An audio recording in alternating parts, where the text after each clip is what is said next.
for this morning. So I'm here to talk about photovoice and the way I've applied it to adolescent mental health research within the context of East London and Moray, Brazil.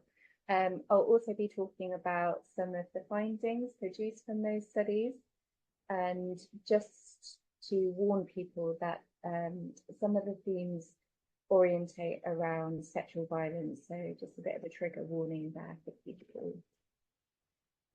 About me, so Dominic has given an amazing introduction to me, so I don't feel like I need to go too far into myself.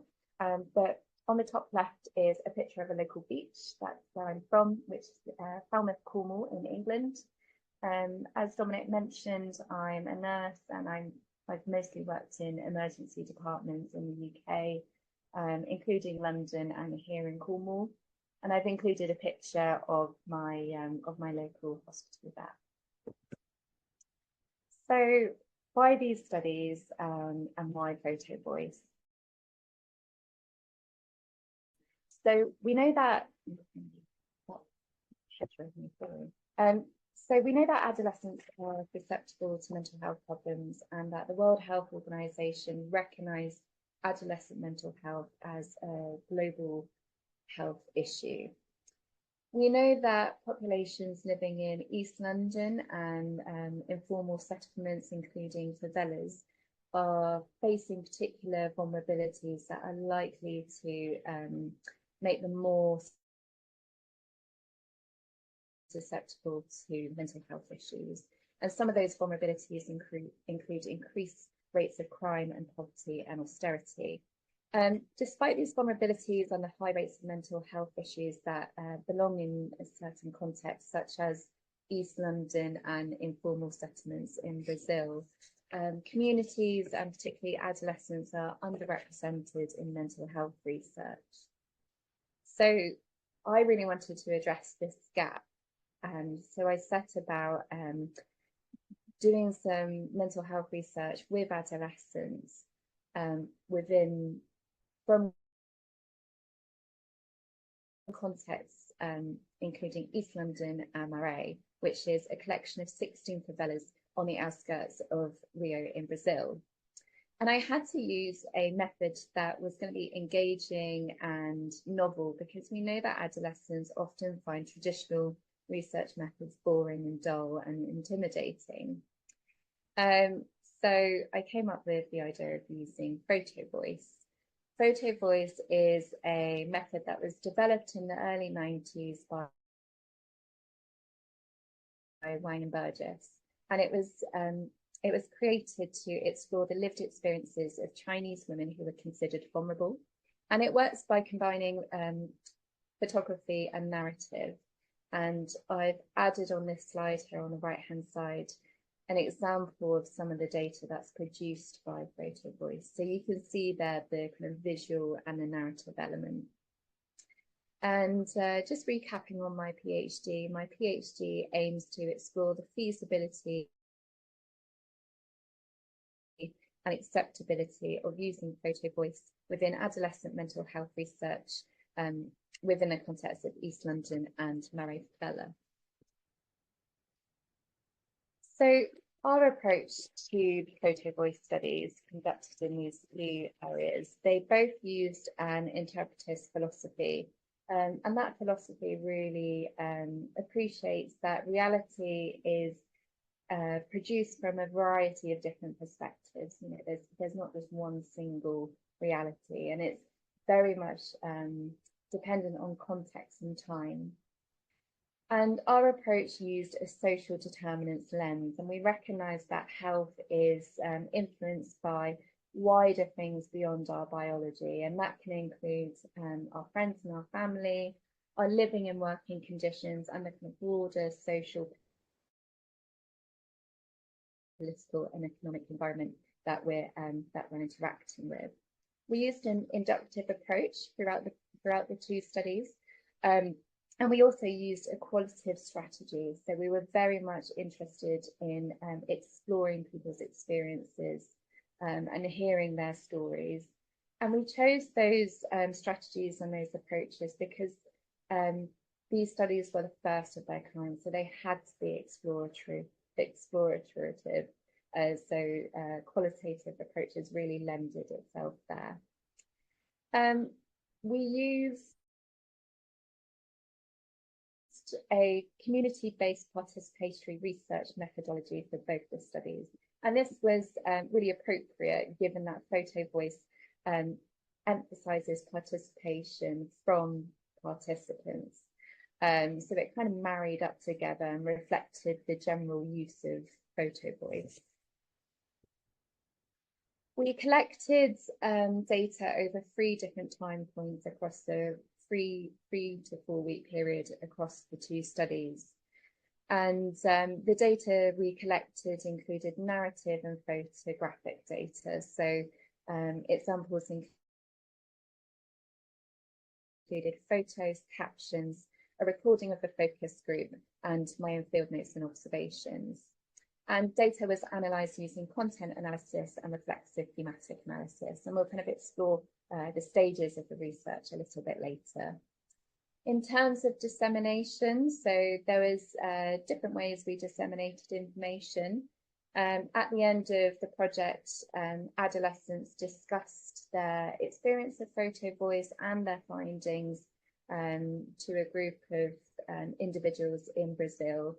And there's a picture kind of illustrating that there. And for the London study, we co-produced a written manuscript which was submitted to a journal for publication. And that study has been accepted for publication. It's just, pending publication at the moment.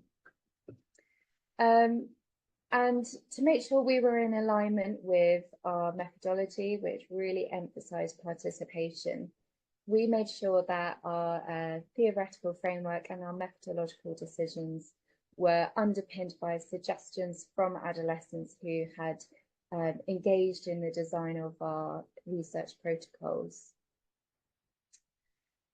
And our decisions were also informed by a systematic scoping review that I had conducted about 6 months previously, and that explored the use of photovoice applied to adolescent mental health research. So our approach really needed to appreciate the role of the researcher, and this was appropriate given that our philosophies guiding and underpinning the research was grounded in interpretism, which really embraces the active role of the researcher.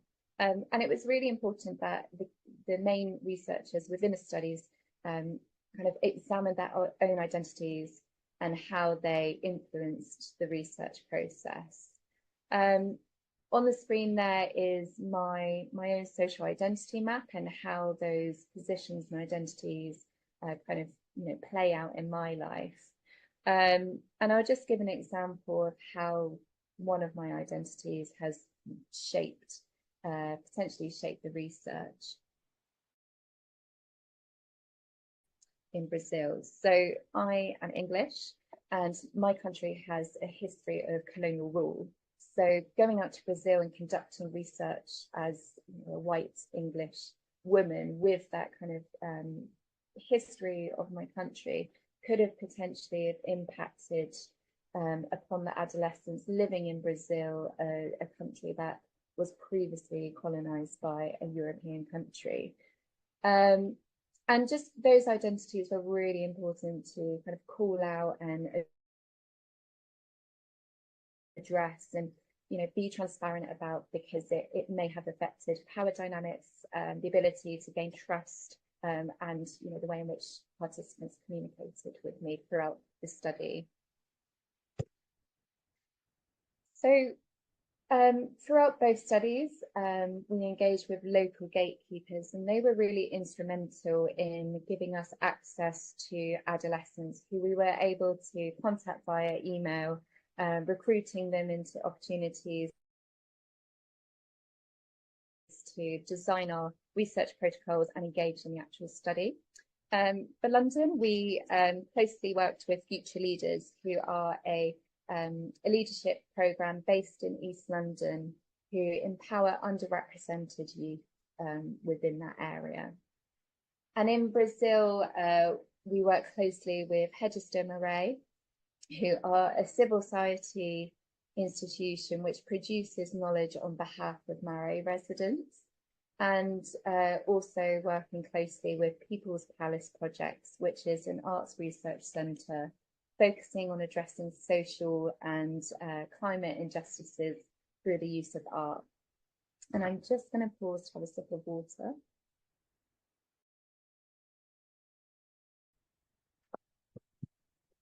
So our approach to recruitment across the two studies, we needed adolescents to be between the ages of 16 and 19, to be from East London and Maré Favela.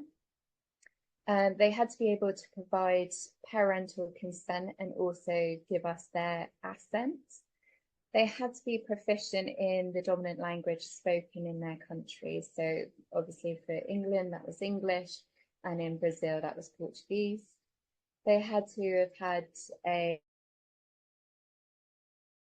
mobile phone with camera technology, and they had to be able to attend all the research sessions. And in total, we recruited 8 adolescents for both studies in East London and Maré.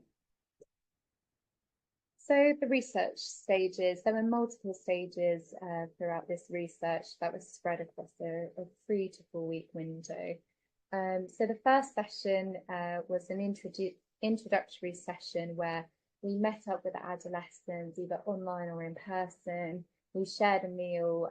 We discussed the aims and the objectives of the research. And because we were appreciating the adolescents' role as researchers themselves or co-researchers, we had to make it very clear some of the ethical considerations of conducting research. So we spoke about consent and politeness and transparency and just listening to other people's stories. And because we were expecting adolescents to go away and take their own photographic data, we had to be very clear about some of the ethical considerations around photographing in public areas. And this was especially important for adolescents who were from Maré Favela, because it's just photographing in the favela is a bit of a no-no. So after this session, adolescents were given between 1 and 2 weeks to take 10 photos of things that made them feel either happy or sad in their local environment. After this, they were then invited to a local library, and they had to capture their 10 photos. Following the caption exercise a week later, we met again at the same location, and adolescents were asked to pick one of their chosen pictures out of the 10 they'd collected to discuss further in a focus group session. So this focus group really doubled up as another opportunity to collect data, but also for the adolescents to analyse their own data.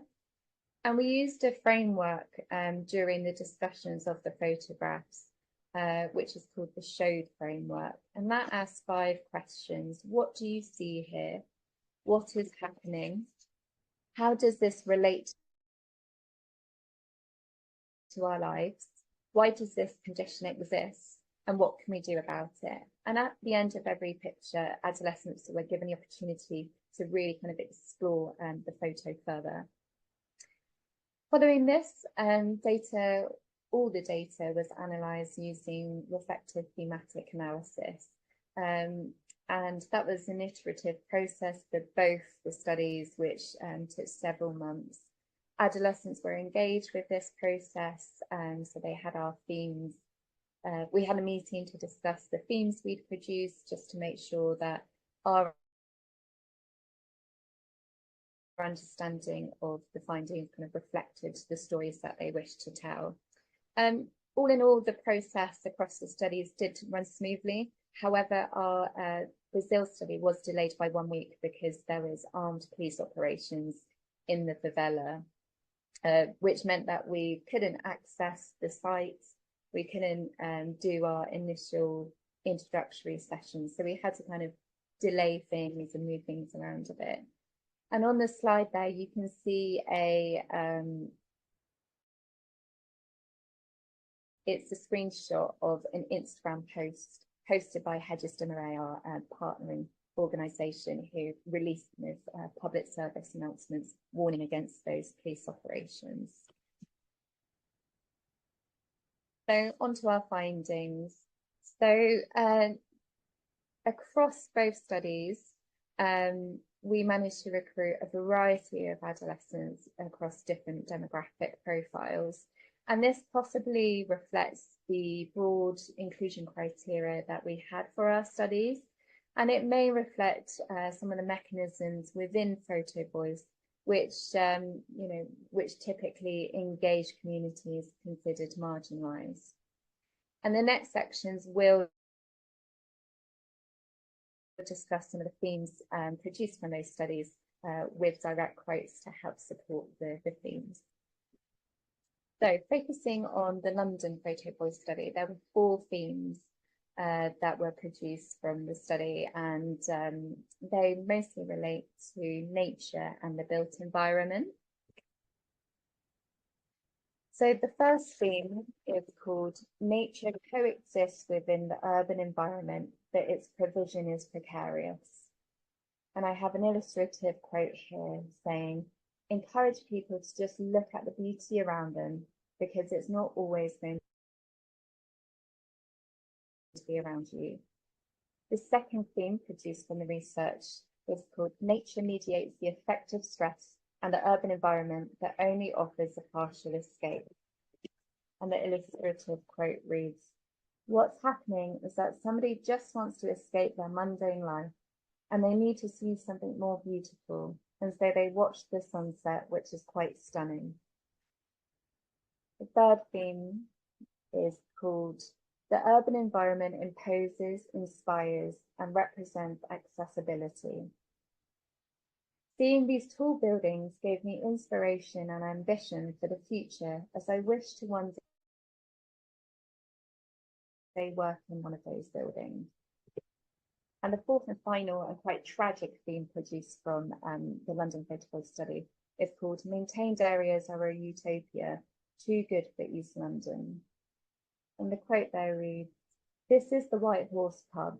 It was unfortunately burnt down and destroyed by a gang a few years ago and has been left like this since. This upset me because I used to come here a lot when I was young and spend much time in secret gardens. And moving to some of the themes produced from the photovoice study. So the themes are in progress. The analysis is still ongoing, and that's quite normal for a reflexive thematic analysis. Even during the write-up of themes, it's quite iterative, you're still analysing. So even though the themings are likely to change, the central organising concepts which kind of make them up are the same, and they relate to animals, sexual violence, entertainment and leisure. And obviously, you know, as it says on the slide there will be themes coming up about relating to sexual violence.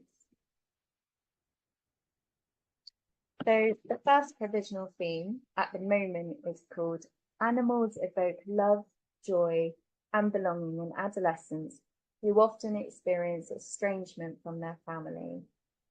And the quote illustrating that reads, somebody might be having a bad time for some reason and think that everything around them is different to them and they don't belong anywhere. But at some point in some situation, or perhaps even with, they will be with someone, or perhaps even with a cat, which will make them feel that it's fine for them to be there and that they have a place. And the second theme, which relates to sexual violence, reads, adolescents experience sexual violence and joy at the Pontanillo, and just for context, that's a local skate park within Mare Favela. Survivors find solace in powerful images, revenge, and the lessons learned there. And one of the powerful quotes produced from that theme reads, "We can see Marielle," and just for a bit of context, Marielle is a political figure in Brazil who was actually from Maria Favela, who was killed a few years ago. "We can see Marielle, who is a woman who is a feminist symbol, a symbol of strength for women and especially Black women, a woman who was killed by white men who didn't want a Black woman to be in power. And she's represented there in a place where so many horrible things happen and many bad people who sexually harass others frequent this place. So I think that this woman brings a symbol of strength for women who have suffered this in this place. I think that you went there with the memories of what you have, but with the image of someone who will give you strength." And I think it's really important to kind of point out for the viewers, I don't know if you can see, but the picture of Marielle against the pink black background there, it's actually sprayed with bullets. So you can kind of see the kind of dangerous context that these adolescents are living in within Maria Favela. The final theme, which is currently in process at the moment, is called "Entertainment and Leisure Evoke Peace, Vitality and Frustration whilst Fostering Connection and Disconnection." And one of the poignant quotes from that theme reads,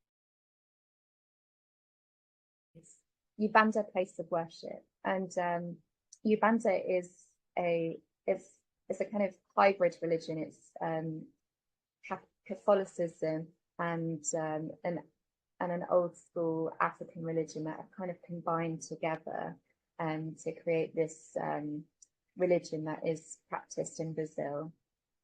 "Ubanda, place of worship. This is simply my favorite place on earth. It's where I feel good and welcome, where I have wise people who have already spent time on earth by my side. It's my best place and where I'm always happy." So, conclusion. So although our studies contain small sample sizes, which is very typical of qualitative research and participatory research, our studies do have major strengths. So they are the first of their kind, and they've produced powerful, unique insights, which hopefully kind of enable a more representative discourse of adolescent mental health research. Key conclusions to take away from this presentation is that photo voice is a feasible method applied to East London and Marais, and it's likely that it's going to be a feasible method in areas marked by multiple vulnerabilities, including informal settlements. Our studies have shown that photo voice is an acceptable method among adolescents who are typically considered marginalised. And our research has shown that it can produce a variety of insights, as noted by the quote on the screen. And that reads, "Everything that we've said about all the photos, we've managed to awaken a lot of feelings, from the Black feminist struggle to the stupid cat here." The studies have shown that mental health research can embrace the expertise of adolescents across the entire research process, and that we can really encourage their role and stories within mental health research, where they often remain underrepresented. Our research also shows that photo voice can be used to explore the social determinants of health among adolescents, which is really important for intervention and resource planning.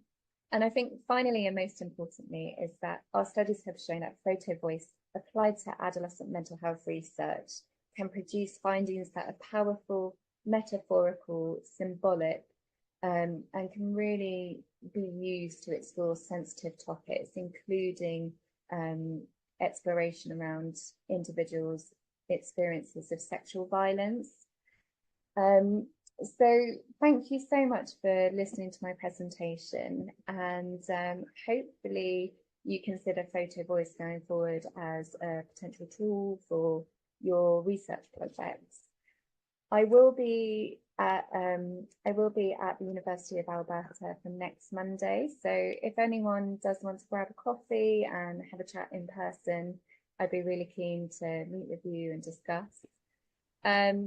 This final slide contains the reference to my systematic scoping review, which explores photo voice within adolescent mental health research. And there's a QR code there to get that direct link. Thank you.